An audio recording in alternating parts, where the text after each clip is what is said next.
The name March Hare has two interpretations. The first suggests that hares, as animals with a mating season, behave erratically during this time, hence both the Mad Hatter and the March Hare symbolize a state of madness.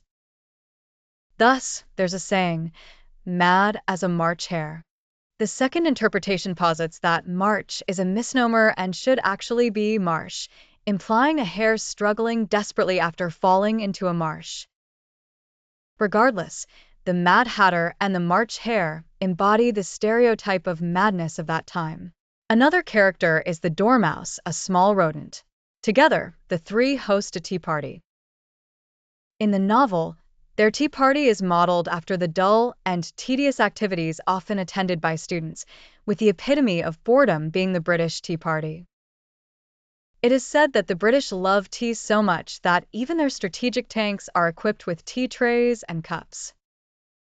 In the entire story of the Mad Hatter, we see Alice speaking more and more, with her language showcasing some interesting logical expressions.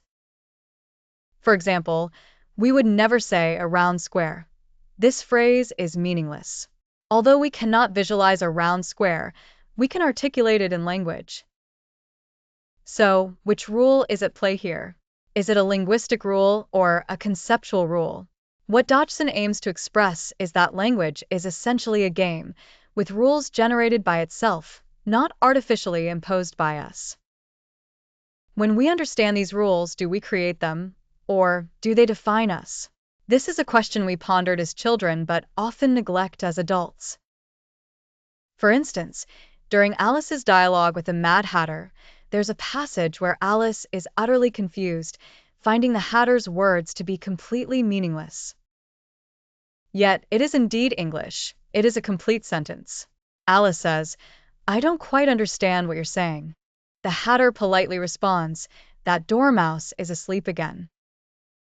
He then pours a bit of hot tea on the Dormouse's nose, which shakes its head impatiently, without opening its eyes, and says, of course, I was just about to say that." You see, grammatically, there's nothing wrong. It can be written down without issues, and there's no need to correct any sentences. However, it's evident that there's a significant problem here. If the Dormouse is asleep, it cannot say, "I was just about to say that." If it's awake, it also cannot say that. This represents a closure in logic, but a problem in rules. Now, let's answer the question, why is a raven like a writing desk? Profound, isn't it? In his later years, Dodgson was interviewed and said, "Why is a raven like a writing desk? Because it has no letter B." He was playing a word game with you. Both raven and desk lack the letter B. This is a nonsensical answer, implying that your question is absurd, and my answer is equally absurd, making the entire inquiry nonsensical. What you are studying is profound and indeed correct as saying a raven is a raven and a desk is a desk. Both words indeed do not contain the letter B. It's a lot said, yet it seems like nothing was said at all.